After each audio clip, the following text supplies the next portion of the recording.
오늘 저는 하나님의 나라 누리라 소망하라 이와 같은 제목으로 함께 은혜의 말씀을 나누겠습니다.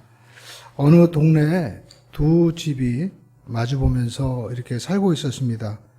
그런데 한 집은 시부모님을 모시고 사는 대가족이었고 한 집은 젊은 부부만 사는 단란한 그러한 가정이었습니다. 그런데 이상하게 그 대가족을 이룬 부부는 시부모님을 모시고 사는 집은 항상 화목한데 두 부부만 사는 이 집은요 항상 부부싸움이 잦았습니다. 그래서 부부는 이웃집의 그 화목한 모습을 보면서 궁금해졌습니다.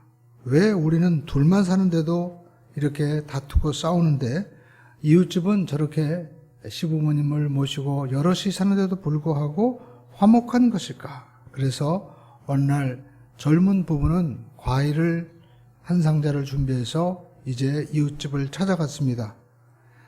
그래서 다가를 나누면서 자기의 궁금한 것을 물어본 것입니다. 우리 집은 둘만 살아도 이렇게 싸우는데 이 집은 이렇게 대가족이 싸우는데도 늘 웃음꽃이 피는 이유가 무엇인지 좀 비결을 좀 가르쳐 주세요. 그렇게 이야기했습니다. 그러자 이웃집 주인이 이야기를 했습니다. 우리 집은 모두가 바보들만 살아요. 이 말을 들은 젊은 부부는 무슨 말인지 이해가 되지 않았습니다. 그러자 그 주인은 오늘 아침에 있었던 일이라고 이야기를 하는 거예요. 제가 출근을 하다가 그만 물을 엎질렀습니다. 그때 제 아내가 옆에 있더니 제가 부주의로 그 물을 출근하는 그 동선에 놓았기 때문에 이렇게 일이 벌어졌다고 하면서 아내가 자기 잘못이라고 그렇게 용서를 구했습니다. 그랬더니 시어머니가 옆에 계시더니 아니다. 나이 쌀 먹은 내가 하는 일도 없는데 내가 좀 미리 챙겼어야 되는데 내가 챙기지 못한 내 잘못이 더 크다. 라고 서로가 자기가 잘못했다고 희생을 하니까 싸움을 할 수가 없다는 것입니다. 예수님께서 죄악 많은 세상에서 우리가 천국을 누릴 수 있도록 십자가에서 희생제물이 되어주셔서 우리에게 천국의 길을 열어주셨습니다. 그 예수님의 사랑으로 살면 이 땅에서 우리가 예수 그리스도의 그 희생과 사랑으로 은총을 입게 되어서 우리가 찬송가 438장처럼 내 영혼이 은총이 입어 중한제짐 벗고 보니 슬픔 많은 이 세상도 천국으로 화하도다. 할렐루야. 내 모든 죄 사함 벗고 주 예수와 동행하니 그 어디나 하늘나라. 이렇게 고백할 수 있게 되는 것입니다. 예수님께서 이 땅에 오셔서 맨 처음 전파하신 말씀은 바로 회개하라. 천국이 가까웠느니라 라고 마태복음 4장 17절에 말씀을 하셨습니다. 예수님께서 맨 처음 전하신 말씀은 바로 천국, 하나님 나라를 말씀하셨습니다. 이 하나님의 나라는 예수님께서 공생에 처음으로 선포하신 말씀입니다. 그리고 예수님께서 부활하시고 승천하시기 전에도 40일 동안 제자들에게 말씀하신 이 말씀이 바로 하나님 나라 복음에 대해서 말씀을 하신 것입니다. 그래서 우리가 신앙생활할 때 하나님 나라에 초점을 맞춰야 될 이유는 예수님께서 하나나라 중심으로 말씀을 전하셨기 때문인 것입니다. 예수님께서 처음에 회개하라 천국에 가까웠느니라 이렇게 말씀하셨는데 이 천국 하나님의 나라는 여러분 어떤 뜻일까요? 또 특별히 예수님께서 복음을 말씀하셨는데 천국 복음을 말씀하셨는데 이 복음이라는 뜻도 우리가 살펴볼 필요가 있습니다. 복음이란 말은 당시 예수님 당시에 이제 로마가 지배하고 있었죠. 옥타비아누스 황제와 안토니우스 황제가 싸우게 됩니다. 그때 옥타비아누스 황제가 안토니우스가 우리가 알고 있는 클레오파트라와 이렇게 힘을 합쳐서 전쟁을 했지만 지고 말았죠. 그래서 결국 옥타비아누스 황제 시대가 열린 겁니다. 그때 이제 선포를 하게 됩니다. 이제 이 세상은 옥타비아누스가 다스리는 시대가 되었다. 그것이 바로 황제 소식, 복음이었던 것입니다. 그런데 예수님께서는 세상 소식이 아니라 천국의 복음을 말씀하시는 거예요. 이제 이 세상은 옥타비아누스 황제가 다스리는 세상이 아니라 하나님이 다스리는 시대가 되었다. 하나님께서 세상을 사랑하사 독생자를 주심으로 말미암아 예수 그리스도를 믿음으로 죄와 사망과 저주에서 해방되어서 하나님의 백성으로 이제 천국을 누리는 시대가 열렸다라고 주님께서 말씀을 하시는 거예요. 그러니까 이것이 유대인들에게는 율법으로 자기들이 천국을 간다고 생각했는데 예수 그리스도를 믿음으로 복음으로 천국을 간다고 하니까 거리끼는 것입니다. 그리고 헬라인들에게는 어리석은 것이죠. 저렇게 십자가 못 박혀 죽는 희생을 그들은 이해하지 못하기 때문에 헬라인들에게는 미련한 것으로 보였던 것입니다. 그러면 성경에서 말씀하고 있는 천국은 여러분 어떤 뜻을 가지고 있을까요? 천국은 우리가 한자를 보면 하늘천 그리고 나라국자, 글자 그대로 하나님 나라입니다. 하나님이 계시는 곳이다 라는 것이죠. 그러니까 여러분 이 하늘나라 또 천국은 성경에서 어떻게 쓰이고 있느냐, 같이 쓰이고 있는 것을 볼 수가 있습니다. 예수님께서 어린아이가 예수님에게 올 때 제 아들이 오지 말라고 했습니다. 그랬더니 예수님께서 어린아이가 내게 오는 것을 용납하고 막지 말아라. 천국은 이런 자의 것이니라 라고 마태복음 19장 14절에 말씀을 하십니다. 근데 똑같은 상황이 마가복음 10장 14절에 나오고 있는데 그때도 하나님 나라가 이런 자의 것이니라. 그러니까 천국과 하나님을 똑같이 쓰고 누가복음 18장 16절에도 이 똑같은 어린아이가 왔을 때 상황인데 하나님의 나라가 이런 자의 것이니라 라고 말씀을 하십니다. 그러니까 성경에서 천국과 하나님의 나라는 같은 말이다 라는 것입니다. 그런데 여러분 나라가 이루어지기 위해서는 세 가지 요소가 있어야 됩니다. 요즘에 우리가 이 우크라이나 전쟁에서 사람들이 싸우는 이유는 뭡니까? 영토를 지키기 위한 것입니다. 주권을 지키기 위한 것이죠. 그래야만이 그 나라가 서기 때문에 그런 것입니다. 마찬가지로 나라가 이루어지기 위해서는 영토, 주권, 그리고 국민이 있어야 되는데 하나님 나라도 마찬가지입니다. 하나님이 계시고 하나님의 백성이 계시고 하나님의 다스리는 영토가 있어야만이 하나님 나라가 이루어진다라는 것입니다. 그러니까 성경에서 천국은 하나님이 다스리는 백성과 그 통치가 있는 곳이 바로 하나님의 나라다라는 것이죠. 그렇게 보면 우리가 천국은 죽어서 가는 천국도 있지만 이 땅에서 하나님의 통치가 이루어지고 하나님의 백성이 있다면 그것이 하나님의 나라가 된다는 것입니다. 그래서 예수님께서 마태복음 12장 28절에 이와 같이 말씀하고 있습니다. 그러나 내가 하나님의 성령을 힘입어 귀신을 쫓아내는 것이면 하나님의 나라가 이미 임하였느니라. 할렐루야. 예수님께서 이 땅에 임한 하나님의 나라를 말씀하고 있는 것입니다. 사도 바울도 말씀하고 있습니다. 사도 바울도 로마서 14장 17절에 하나님의 나라는 먹고 마시는 것이 아니요 오직 성령 안에서 의와 평강과 희락이니라. 그러니까 저와 여러분들이 예수를 믿고 성령님을 인정하고 환영하고 모셔드림으로 말미암아 내 속에 의와 평강과 희락이 넘쳐나고 있다면 지금 하나님의 나라를 누리는 하나님의 백성으로 지금 살고 있는 것입니다.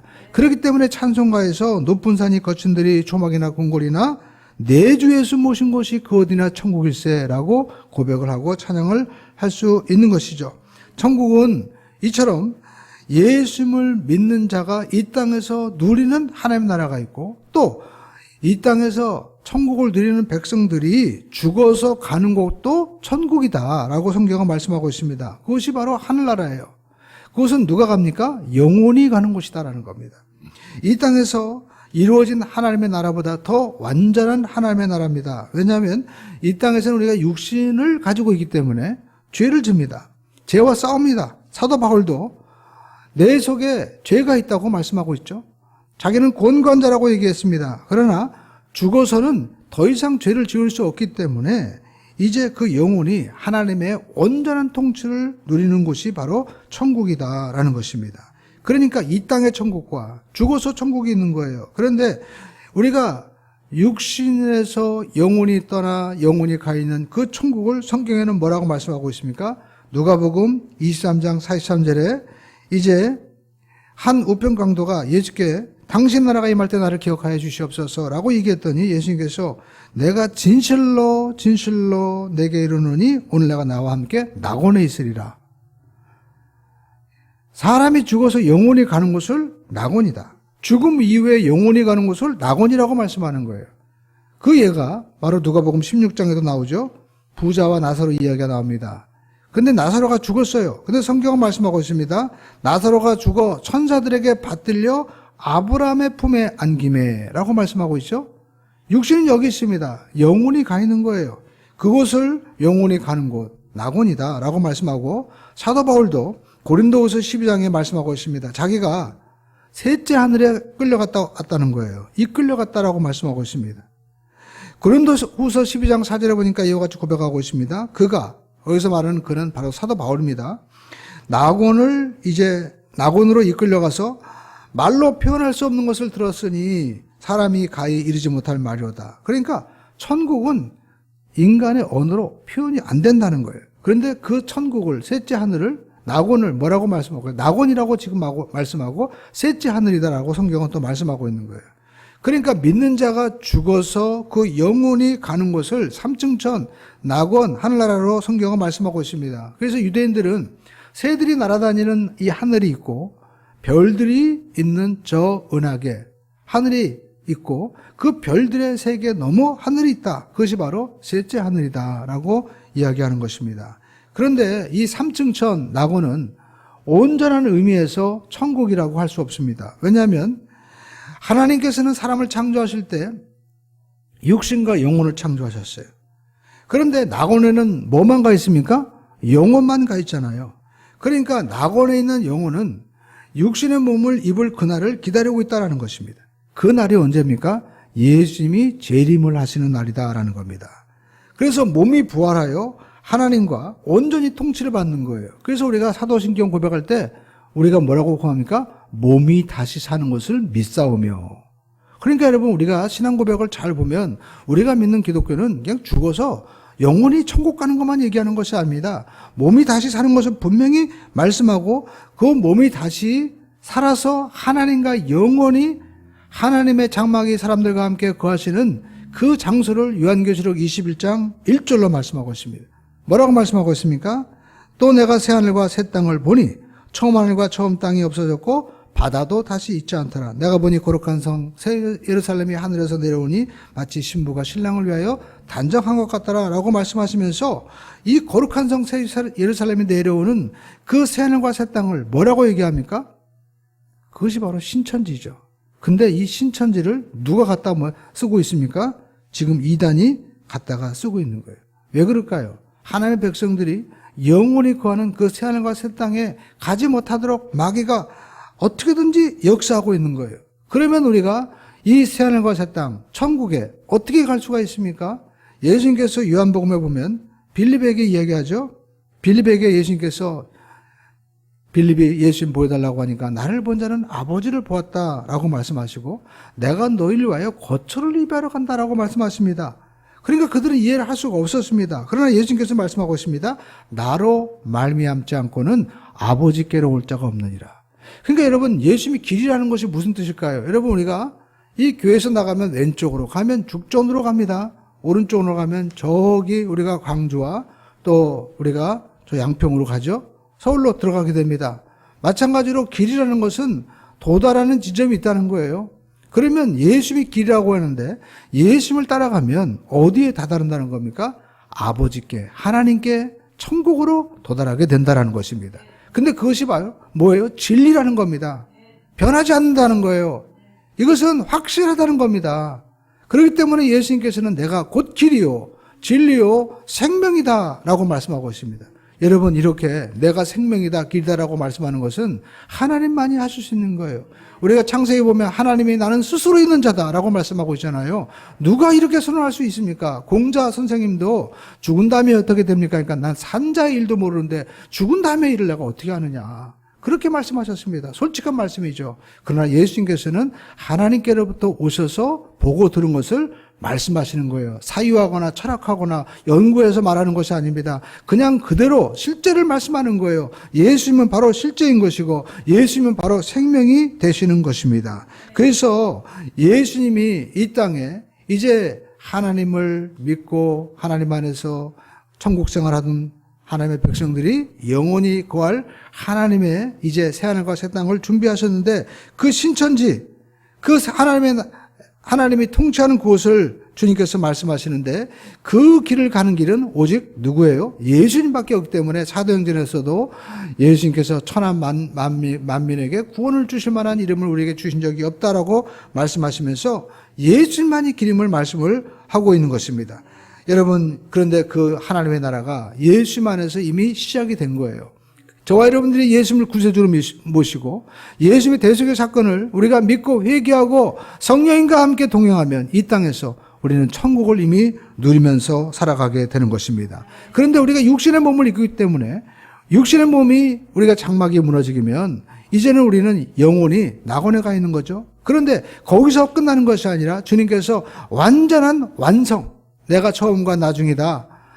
잃어버린 에덴을 다시 회복시켜 주시는 거예요. 하나님과 함께 거하시는 그 장막, 하나님의 장막과 사람들이 함께 거하시는 곳을 주님께서 허락하시는데 그것이 바로 새하늘과 새 땅인 것이죠. 그런데 그 마지막 날의 모습을 성경 우리에게 말씀하고 있습니다. 데살로니가전서 4장 16절로 17절에 보면 이와 같이 말씀하고 있죠. 주님의 호령과 천사장의 소리와 하나님의 나팔 소리와 함께 주님께서 강림하실 때 죽은 사람이 먼저 일어나고 살아있는 사람이 구름 속으로 끌어올라가서 주님을 영접한다고 데살로니가전서 4장 16절로 17절에 말씀을 하고 있는 것입니다. 그러니까 영혼과 육체가 만나는 그 시점이 있다는 것입니다. 주님이 재림하실 때 그때 온전한 신천지에서 저와 여러분들이 주님과 함께 영혼이 하나님과 함께 거하게 되는 거예요. 그때는 애통하는 것이나 곡하는 것이나 아픈 것이나 심지어 태양도 아무 소용이 없습니다. 주님께서 빛이 되시는 거예요. 그런데 여러분, 우리가 이 땅에 살면서 어떤 사람은 이 땅에서 천국만 주장하고 어떤 사람은 죽은 다음에 천국 가는만 주장하기 때문에 문제가 되는 거죠. 우리는 이 땅에서 누리는 천국과 또 앞으로 올 천국을 우리는 기대하며 소망하면서 살아야 된다는 겁니다. 그런데 사탄은 이 하나님의 말씀을 집중적으로 이렇게 공격을 하는 거예요. 요즘 문제가 되는 신천지가 바로 그런 집단이죠. 근데 여러분, 신천지의 특징은요, 매우 논리적입니다. 그리고 매우 은유에, 이 메타에 굉장히 강한 것입니다. 옛날에 우리가 그런 노래 불렀죠. 원숭이 똥구멍은 빨개. 빨으면 사과. 사과는 맛있어. 맛있으면 바나나. 바나나는 길어. 기름은 기차. 기름은 뭐예요? 기름은, 기차는 빨라. 빠르면 뭐예요? 비행기. 비행기는 높아. 높으면 백두산. 근데 결국 뭐가 돼요? 원숭이가 백두산이 되는 거예요. 그러니까 여러분, 신천지의 특징이 바로 그겁니다. 결론은 이만희가 하나님 나라 계시를 받은 약속의 목자고 이긴 자고, 이만희를 믿는 자들이 신천지가 12집하고 그것이 바로 영생불사하는 곳이다라는 겁니다. 자신들이 참신앙이고 기존의 모든 교회는 다 무너진다는 거예요. 결론은 누구를 섬겨야 된다는 거예요? 하나님을 섬기는 게 아니라 이만희를 섬겨야 된다는 겁니다. 자신들만이 진리라는 거예요. 그래서 신천지 찬송가 43장에 보면 이렇게 노래합니다. 온천하 만밀들아 시온산에 올라서 오늘 나신 만인임을 기쁨으로 맞이하라. 말도 됩니까? 그런데 신천지에 가면 이 찬양을 부르는 거예요. 왜요? 주변의 사람이 다 부르거든요. 그러니까 이게 맞나 보다. 그렇게 생각하는 겁니다. 여러분, 그뿐만 아닙니다. 안상홍은 자신이 잃어버린 하나님 나라로 가는 길을 알려준다고 얘기하는 거예요. 그러면서 성경을 완전히 왜곡합니다. 그러니까 제가 보니까 사기꾼들이 보면 공문서 위조하잖아요. 근데 사람들은 뭐예요? 이게 진짜 계약서인 줄 알고 가는 거예요. 근데 가보면은 집이 없어요. 사기에 똑같은 거예요. 지금 보면 사람들이 확 몰려있고 경쟁률이 세고 대단한 것 같지만 결론을 봐야 돼요. 그래서 예수님께서도 열매를 보아 그들을 알라고 말씀하고 있죠. 그러므로 저와 여러분들이 우리가 신앙생활하면서 성경 구분과 어디가 좋다 하면서 우리가 그런 데 빠지면 안 된 이유를 우리가 분명히 알아야 된다는 겁니다. 결론을 볼 수 있어야 된다는 겁니다. 그런데 우리가 왜 이처럼 이단에 빠질까요? 여러분, 우리가 신천지가 이렇게 논리적이고 그리고 아주 비유로 잘 풀이해서입니까? 결국에는요, 우리가 주목할 것은 신천지에 가 있는 대부분의 사람들이 어떤 분이에요? 교회에 다니던 분이다라는 겁니다. 사람들은 남들보다 더 높아지려고, 남들보다 더 많이 알려고 하는 욕심이 다 있는 거예요.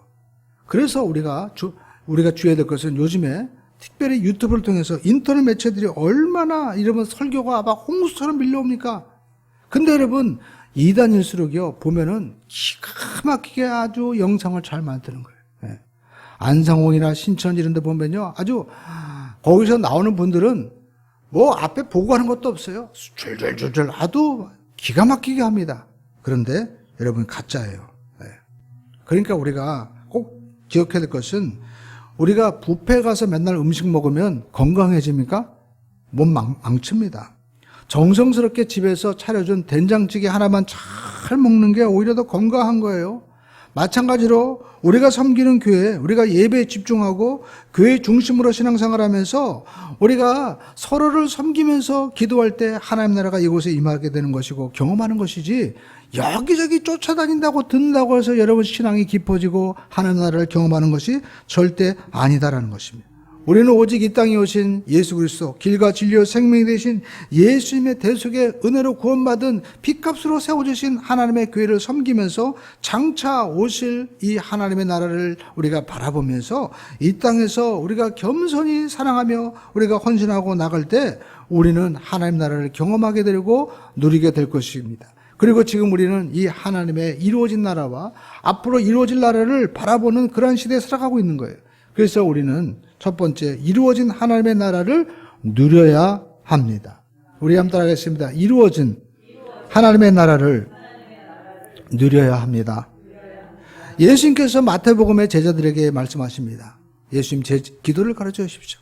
너희는 이렇게 기도하라 라고 말씀하시면서, 하늘에 계신 우리 아버지의 이름이 그렇게 여김을 받으시오며 나라 임하옵시며 뜻이 하늘에서 이루어진 것이 땅에서 이루어지리다. 나라가 임하게 해달라고 기도하라는 겁니다. 우리가 하나님의 백성이 되었습니다. 예수 그리스도를 말미암아 그 대속의 은혜로 우리는 이제 이 땅에서 하나님 나라를 누리게 되는 거예요. 그런데 여러분, 우리가 어떻게 누릴 수 있습니까? 성령 안에서 누릴 수 있는 것입니다. 그러므로 저와 여러분들이 반드시 성령 충만을 받아야 될 줄로 믿습니다. 여러분, 우리가 성경에 보면 하나님의 나라를 이 땅에 누리면서 당당하게 살아가는 사람들이 있어요. 공통점을 보십시오. 모세도 하나님을 경험하고 꺼지지 않는 불꽃 가운데 하나님 만나니까 세상 두려운 게 없는 거예요. 다니엘도 마찬가지였습니다. 다니엘은 다니엘서 2장 37절에 그 바벨론 왕에게 얘기합니다. 왕이요, 왕은 여러 왕들 중에 왕이십니다. 하늘의 하나님이 나라와 권세와 능력과 영광을 왕에게 주었습니다. 결국 뭡니까? 당신의 모든 권세와 왕의 주의, 당신이 이 왕이 되게 한 것은 누가 한 거니까? 하나님이 하신 것이다. 그렇게 고백하는 거예요. 정말 당당하죠. 여러분, 베드로도 보십시오. 베드로도 성령이 만나기 전에는 숨어 다녔어요. 배반했습니다. 그러나 성령 충만하자 베드로가 복음을 전하고 설교하니까 사람들이 뭐라고 합니까? 아니, 저 사람이 어부인데 어떻게 저렇게 설교를 잘하지? 어떻게 저렇게 담대하지? 누가 하는 겁니까? 그 안에 계신 성령님이 함께 하시는 거예요. 바울도 마찬가지였습니다. 바울도 예수님 만나고 눈에서 껍질이 벗겨지죠. 그러니까 여러분, 우리가 성령님을 체험하면요, 시각이 바뀌는 거예요. 전제가 바뀌는 겁니다. 그전에는 이 세상이 그냥 우연히 창조되고 그냥 살아가는 거야. 인생이라는 것은 어디서 와서 어디로 가는지 못하고 그냥 빙빙 도는 거야. 길이 길이지. 그러니까 세상 사람들은 살면서 예수님이 길이라고 말씀하시고 진리라고 말씀하셨는데 그냥 똑바로 가다가 어떤 사람은 잃어버리고 방황하고, 어떤 사람은 다람쥐 쳇바퀴 돌듯이 뱅뱅 돌기만 하고, 어떤 사람들은 그냥 길이니까 살아가는 거지. 그러면서 인생에 아무런 의미 없이 살아가는 거예요. 그렇기 때문에 답답한 겁니다. 그런데 여러분, 우리가 예수를 만나면 우리가 참된 길, 진리 안에서 우리를 도와주시는 그 성령님을 모시고 살아가기 때문에 우리는 이 땅에서도 담대하게 나갈 수 있다는 것입니다. 사도 바울이 예수 만나니까 그 눈에서 보는 그 시각이 바뀌어지게 되는 거예요. 신앙은요, 우리의 보는 시각이 바뀌어지는 거예요. 그러니까 간단하게 얘기하면 안경을 바꿔 쓰게 되는 거예요. 어떤 사람이 그 마트에 들어갔는데, 호텔 들어갔는데 껌껌한 거예요. 그래가지고 직원한테, 왜 등을 이렇게 끄고 이렇게, 어둡게 하고 다니니까 장사를 하냐고. 그러니까 직원이 얘기한 거예요. 안경을 벗으세요. 선글라스를 끼고 있었어요. 선글라스 벗으니까 환하게 되는 거예요. 우리가 세상 시각으로 볼 땐 하나님의 은혜를 경험하지 못합니다. 그러나 예수님 안에서 은혜를 누리게 되면 우리는 하나님의 은혜를 충만하게 받게 되는 거죠. 사도 바울이 이렇게 변화가 된 겁니다. 그래서 그가 아그리파 왕 앞에 나가서도 복음을 전합니다. 사도행전 26장 28절에 보니까 아그리파 왕이 사도 바울에게 얘기합니다. 네가 적은 말로 나를 권하여 그리스도인이 되게 하는도다. 그래서 바울이 얘기합니다. 바울이 말이 적으나 많으나 당신뿐 아니라 오늘 내 말을 듣는 모든 사람도 다 이렇게 내가 결박된 것 외에는 다 나와 같이 되기를 원합니다. 놀랍게 얘기하는 겁니다. 왜 그렇습니까? 성령이 그에게 충만하게 임했기 때문인 것입니다. 또 여러분, 우리가 하나님의 나라가 이 땅에 임한 하나님의 성령으로 충만하게 사는 사람들은 평강을 누리게 되는 겁니다. 성경에 보시죠. 스데반 집사가 돌에 맞아 죽는데 뭐라고 얘기합니까? 주 예수여, 저들의 죄를 사하여 주시옵소서 하면서 주님 바라보고 성경 말씀하고 있습니다. 스데반이 잔이라. 그 죽음 앞에서도 당당하게 정말 놀라운 기도를 하면서 가는 거죠. 우리가 여러분 옛날에 초대교회 우리 신앙생활하는 우리 선조들 모습 보시죠. 저도 어렸을 때 서대문에 있는 그 순복음교회 이렇게 다녔는데 보면은 그 영천이나 뭐 이런 데 보면 다 옛날에 판잣집이었으니까 집에서 자는 것보다 차라리 교회에서 자는 게 더 따뜻한 거예요.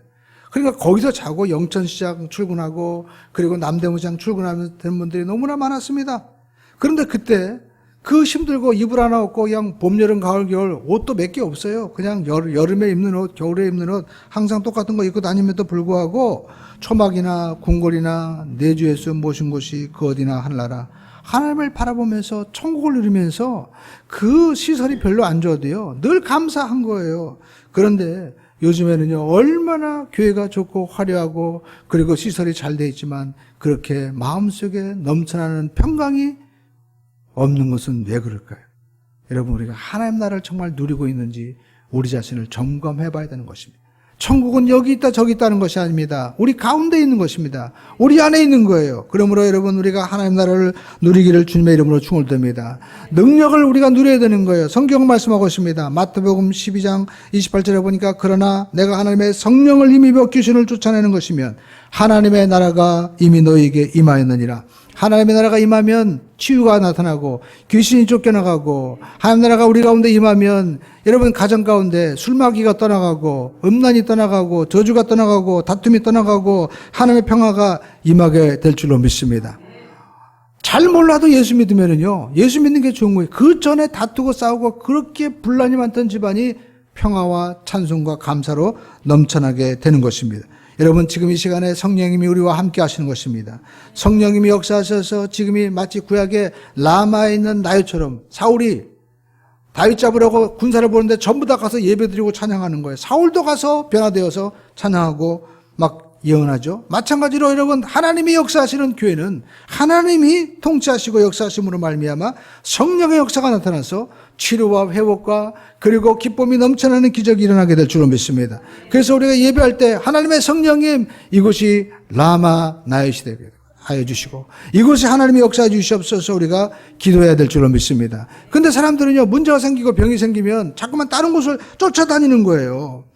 왜? 내가 섬기는 교회 이런 일이 안 일어나니까. 근데 여러분, 우리가 이것을 알아야 됩니다. 그럼 핑계를 하는 거예요. 왜냐하면 우리가 이를 얘기하잖아요. 공교육을 살려야 된다.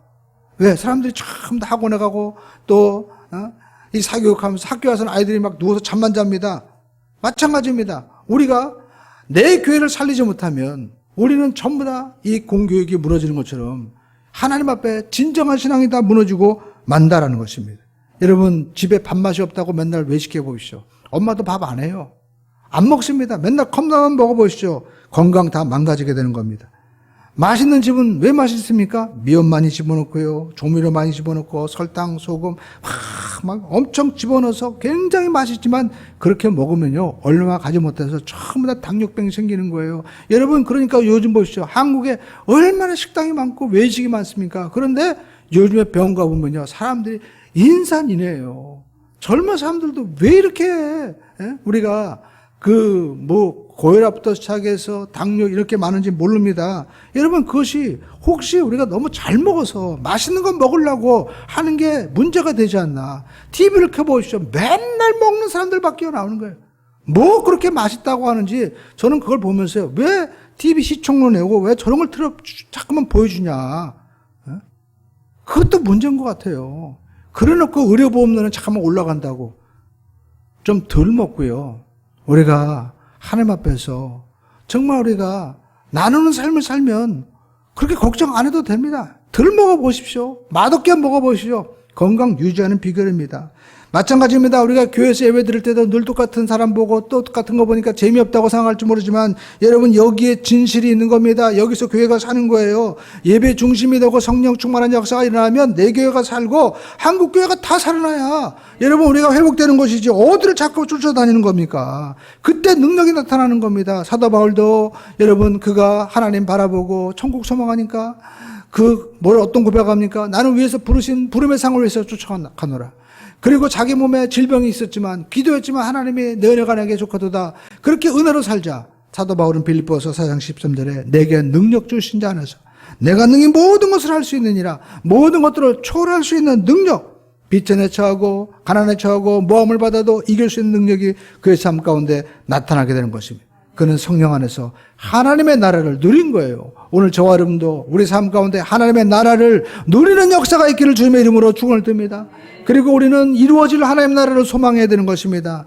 구약시대 때 메시아가 와서 하나님 나라를 그렇게 소망했는데 예수만에서 이루어진 거예요. 근데 사람들은요, 다윗처럼 이루어질 줄 알았어요. 그런데 예수님께서는 내가 이 땅에 눈에 보이는 하나님의 나라가 아니라 눈에 보이지 않는 하나님 나라를 이루어주셨다고 말씀하신 것입니다. 예수를 왕으로 모시면 로마나 그 어떤 나라도 모두가 하나님의 사랑으로 다스리고 회복되고 진리와 그리고 하나님의 영광이 나타나는 거예요. 예수님께서 여러분 이제 재림하심으로 말미암아 이 모든 것들이 완성이 된다는 것입니다. 그러므로 저와 여러분들은 하나님의 나라가 이 땅에서 이루어지길 소망하고 그리고 주님께서 다시 오심으로 말미암아 영원한 하나님의 나라가 완성된 것을 소망하며 우리가 나가야만 되는 것입니다.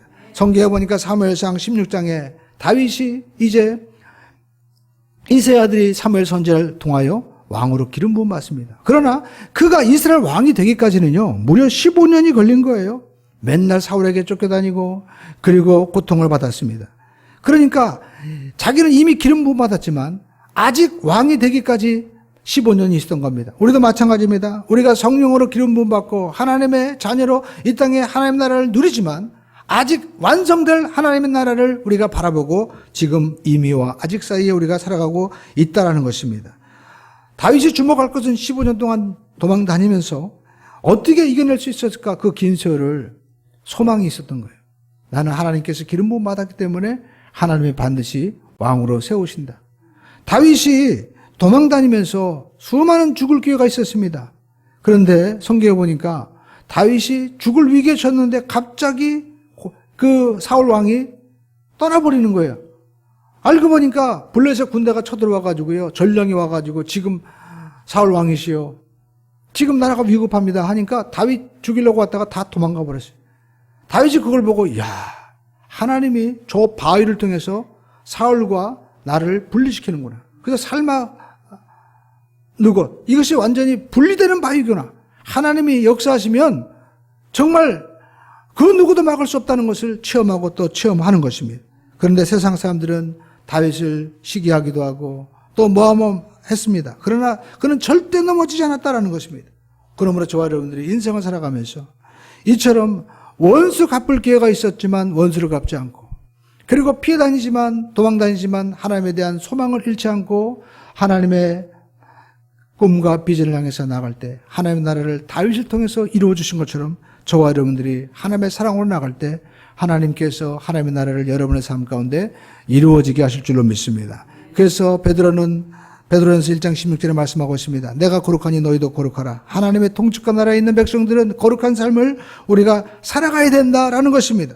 왜냐하면 우리가 만약에 입만 떼면 거짓말하고 또 미워하고 또 다른 사람들 욕하고 살아가 보십시오. 그럼 사람들이 뭐라고 얘기합니까? 마치 양치기 소년처럼 아유, 맨 처음엔 그럴 수도 있겠지. 뭐 믿는 사람이라고 해도 뭐 별다른 거 있겠어. 사람이니까. 그런데 그것이 계속 반복되면 어떡합니까? 믿는 사람들은 더하더라, 야. 그러면서 어떻게 해요? 안 믿는 거예요. 오히려 우리가 걸림돌이 되는 거예요. 그렇기 때문에 저와 여러분들이 시급히 회복해야 될 것은 거룩한 구별된 삶을 우리가 회복해야 된다는 것입니다. 거룩이 밖으로 넘치는 것이 바로 섬김인 것입니다. 여러분, 다윗은 하나님 앞에 기름 부음으로 충만하자 섬겨준 거예요. 죽이려고 했지만 살려주었습니다. 그때 하나님 나라가 다윗을 통해서 이루어지게 된 것이죠. 오늘날 여러분, 우리 시대의 가장 큰 문제는 사랑하지만 그것이 유사품인 거예요.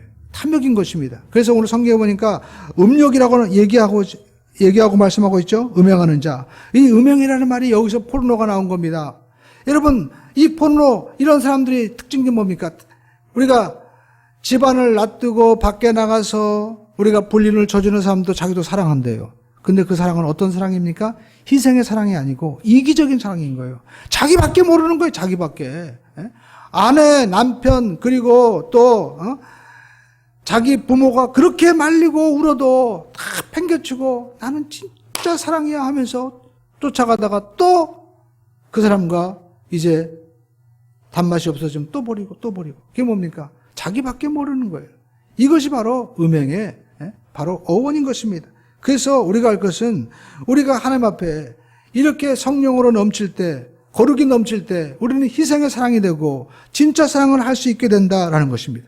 섬김이 이루어지게 되는 거예요. 그래서 사도 바울은 오늘 저와 여러분들이 새하늘과 새 땅을 바라보면서 하나님의 나라로 사는 백성이기 때문에 에베소 5장 5절에 말씀하고 있습니다. 그러나 정녕 이것을 알거니와 음행하는 자, 더러운 자, 탐하는 자, 우상 숭배자는 다 그리스도와 하나님 나라를 유업으로 얻지 못하느니라. 이 무슨 말씀입니까? 우리가 하나님 나라를 소망하는 자는 우리가 이 땅에 이 모든 것들을 이기고 나갈 수 있다는 거예요.